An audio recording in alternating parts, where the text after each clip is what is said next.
واقعہ کربلا۔ بسم اللہ الرحمن الرحیم۔ آج ہم تاریخ اسلام کے اس باب کا ذکر کریں گے جسے یاد کرتے ہوئے آنکھیں نم ہو جاتی ہیں، دل غم سے بھر جاتا ہے اور روح حق و صداقت کے عظیم سبق سے منور ہو جاتی ہے۔ یہ داستان ہے نواسۂ رسول علیہ السلام حضرت امام حسین رحیم اور میدان کربلا کی۔ رسول اللہ علیہ السلام دنیا سے پردہ فرما گئے، لیکن آپ صلی اللہ علیہ السلام کی محبت، تعلیمات اور اہل بیت کی عظمت امت کے دلوں میں زندہ رہی۔ حضرت امام حسین رحیم وہ عظیم شخصیت تھے جنہیں نبی کریم صلی اللہ علیہ السلام اپنے کندھے پر بٹھاتے، سینے سے لگاتے اور ان سے بے پناہ محبت فرماتے تھے۔ وقت گزرتا گیا اور اسلامی ریاست میں سیاسی حالات بدلنے لگے۔ جب یزید حکمران بنا تو اس نے مسلمانوں سے اپنی بیعت کا مطالبہ کیا۔ حضرت امام حسین رحیم نے محسوس کیا کہ بعض معاملات میں خاموشی اختیار کرنا امت کے لیے نقصان دہ ہو سکتا ہے۔ آپ نے حق اور اصول کی پاسداری کو ترجیح دی۔ اسی دوران کوفہ کے لوگوں نے ہزاروں خطوط لکھ کر امام حسین رحیم کو دعوت دی کہ وہ وہاں تشریف لائیں۔ لوگوں نے وعدہ کیا کہ وہ امام حسین رحیم کا ساتھ دیں گے۔ امام حسین رحیم نے حالات کا جائزہ لینے کے لیے حضرت مسلم بن عقیل کو کوفہ بھیجا۔ ابتدا میں ہزاروں افراد نے ان کی حمایت کی، لیکن حالات یکسر بدل گئے۔ خوف اور دباؤ کے باعث لوگ ساتھ چھوڑتے گئے۔ آخرکار حضرت مسلم بن عقیل کو شہید کر دیا گیا۔ ادھر امام حسین رحیم اپنے اہل خانہ اور وفادار ساتھیوں کے ساتھ مکے سے روانہ ہو چکے تھے۔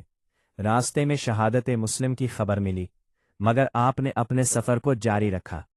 آخرکار محرم 61 ایس کو ماں کہا جری میں قافلہ کربلا کے میدان میں پہنچا۔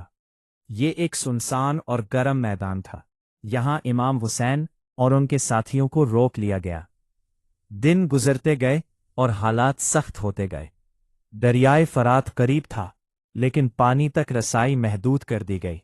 خیموں میں بچے پیاس سے بے قرار تھے، خواتین پریشان تھیں، مگر امام حسین اور ان کے ساتھی اللہ تعالیٰ پر کامل بھروسہ رکھے ہوئے تھے۔ 9 محرم کی رات امام حسین نے اپنے ساتھیوں کو جمع کیا۔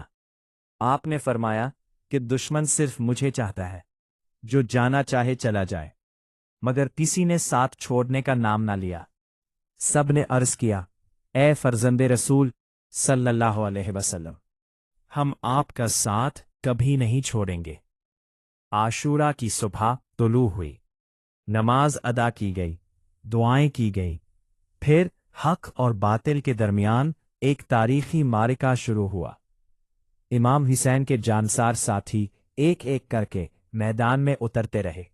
ہر ایک نے بہادری اور وفاداری کی نئی مثال قائم کی۔ حضرت علی اکبر میدان میں گئے۔ لوگ کہتے تھے کہ وہ شکل و صورت میں رسول اللہ صلی اللہ علیہ وسلم سے بہت مشابہ تھے۔ ان کی جدائی نے خیموں میں غم کی لہر دوڑا دی۔ حضرت قاسم اکبر، جو نوجوان تھے، حق کی خاطر آگے بڑھے اور شہادت کا رتبہ پایا۔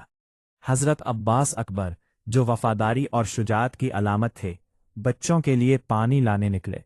انہوں نے بے مثال جرأت کا مظاہرہ کیا، لیکن بالآخر شہادت کے عظیم مقام پر فائز ہوئے۔ خیموں میں بچوں کی پیاس بڑھتی جا رہی تھی۔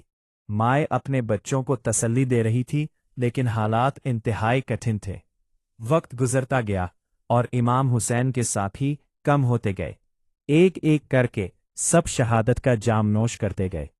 آخرکار وہ لمحہ آیا جب امام حسین تقریباً تنہا رہ گئے۔ آپ نے اللہ تعالیٰ کی بارگاہ میں دعا کی، صبر اور استقامت کا دامن تھامے رکھا اور حق کے پیغام کو زندہ رکھا۔ امام حسین نے اپنی جان، اپنے اہل خانہ اور اپنے ساتھیوں کی قربانی دے کر یہ ثابت کر دیا کہ حق کے لیے ڈٹ جانا ہی اصل کامیابی ہے۔ 10 محرم 61 ہجری کو امام حسین شہادت کے عظیم مرتبے پر فائز ہوئے۔ ان کی قربانی نے اسلام کی تاریخ میں ایسا روشن باب رقم کیا جو قیامت تک یاد رکھا جائے گا۔ کربلا صرف ایک جنگ کا نام نہیں، یہ صبر، وفاداری، قربانی، استقامت اور حق پر ثابت قدم رہنے کا پیغام ہے۔ آج بھی جب محرم آتا ہے تو مسلمانوں کو امام حسین کی عظیم قربانی یاد آتی ہے۔ ان کی زندگی ہمیں سکھاتی ہے کہ مشکل سے مشکل حالات میں بھی حق اور انصاف کا ساتھ نہیں چھوڑنا چاہیے۔ اللہ تعالی ہمیں اہل بیت اطہار کی محبت نصیب فرمائے، ان کے نقش قدم پر چلنے کی توفیق عطا فرمائے اور ہمیں حق اور صداقت پر قائم رکھے۔ آمین یا رب العالمین۔ السلام علیکم ورحمۃ اللہ وبرکاتہ۔